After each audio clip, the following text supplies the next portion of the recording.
Hello, good morning. Mayroon tayong bagong kuha sa mutya ng ahos. Ayan, ngayon lang ito nakuha sa umagang ito at ayan po yung mutya sa ahos. Ayan po yung mutya niya. Ayan. Tapos ito yung kasama niya. Ayan. Kasama sa ahos yan. Ito po ay ahos at ito po yung dumikit sa ahos yan. Yan, bato po yung dumikit sa ahos. Ito po. Ito, nagdikit siya dito sa katawan ng ahos. Yan, ganyan oh. Ganyan. Ganyan siya. Sumingit siya sa katawan ng ahos. Ayan. Ayan, malaki ito. Tumaba. Yan ang pinapagitnaan niya ito. Hindi ko kasi na-videohan dahil hindi ko po alam kanina na may bato sa loob. At ngayon, inopen ko lahat. Nagtataka ako bakit ito ay matigas at bato siya. Kaya ito po ay mutya sa ahos kung tawagin. Kapag makakuha ka ng mutya o bato sa loob ng ahos, yan po ay tinatawag na mutya. Ayan, 2 beses ko na itong nakuha. Mayroon akong kuha dati sa ahos din. Iba ang itsura, may punga. Ito wala dahil siya ay pinapalibutan siya. Ayan oh. 1, 2, pag ganun siya paikot, kanina paikot, ito yung pinagitnaan nila yung mutya. Pinagitnaan nila itong mutya niya, ganun sila. Yan, malaki yan, ganyan kalaki oh, ganyan. Ayan. Tapos hindi ako mag-expect na yan po ay may bato sa loob dahil nga po ay abri lang ako open ng balat ng ahos kasi gusto ko itong gamitin sa pagluluto dahil umaga ngayon nagluto ako nagtataka ako bakit may sa loob may isang ahos na matigas tapos dinukdo ko yan, tiniktik ko, bato talaga siya. Kaya ayan po ay tawag po niyan ay mutya. Hindi na ako magtataka na may mutya dahil nga hindi na ako magtataka na may mutya yung ahos dahil nga pangalawang beses ko na itong nakuha ang mutya ng ahos. Kaya yan ay perlas ng ahos. Kaya bihira ka lang makakita ng ganitong klaseng mutya sa ahos na makakuha ka. Pero hindi na ako magtataka kung makakuha ako ng mutya ng ahos dahil may puno dito sa amin yung tinaniman namin ng ahos na magbibigay talaga ng mutya sa kanyang katawan dahil pangalawang beses ko na itong nakuha. Minsan nga dyan may luya din na nagiging bato dyan sa lupa namin.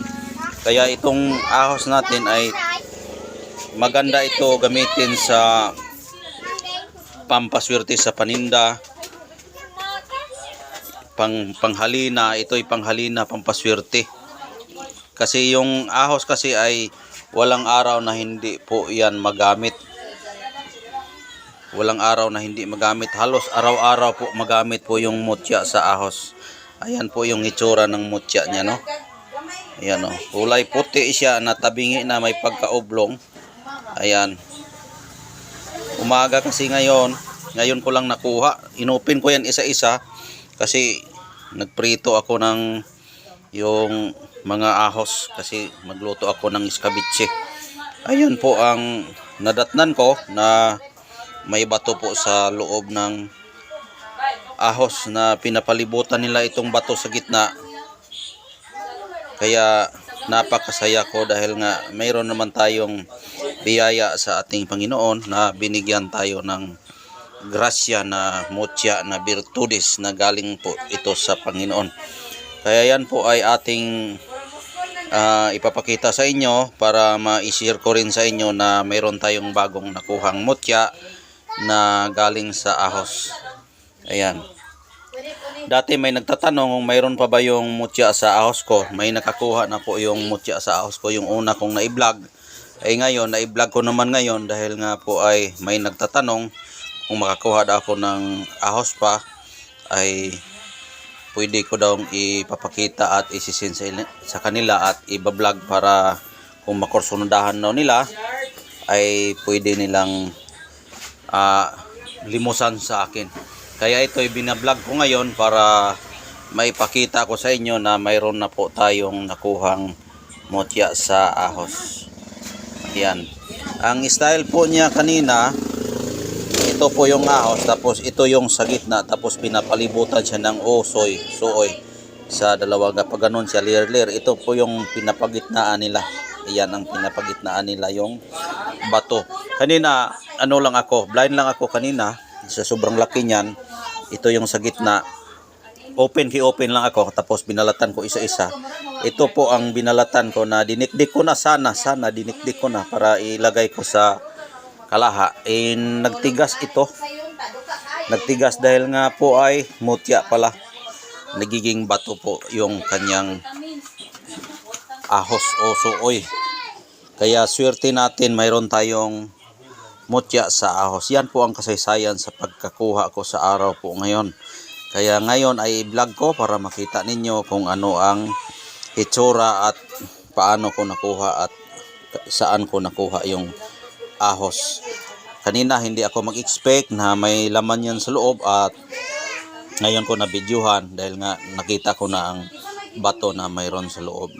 Kung alam ko lang sana na may mutya doon, sana binidyohan ko buo para makita ninyo na may laman talagang bato doon. Kaya hindi natin ma-expect na may bato. Kaya ganito ang may tsura sa pag-vlog natin, na may pakita na yan na lang ang explanation para makita ninyo na mayroon palang mutya yung ahos. Ayan. Ulitin ko po, ito po ay nasa gitna at pinapalibutan ng ahos. Kasi ang ahos, dumidikit-dikit yan, ganyan. Ayan, dikit yan. Yan, ito yung puno, paikot yan, pag ganun. Ikot yan sila, paikot, parang pabilog ba, pag ganun. Pag ganun. Tapos, ito po yung sa gitna, ganun. Ayan, paikot ganun, paikot, pag ganun, ganyan. Ganyan, yung sa gitna. Yan po ang mutya niya. Kanina, yan ang itsura kanina pagkuha ko ganina kapag open ko sa mutya. Kaya, bro, sis, kung nakikinig kayo at nakakita kayo sa vlog ko ngayon, ito na po ang bago kong kuha sa araw ngayon na mutya sa ahos. Kung sino pong makauna sa inyo na nag-request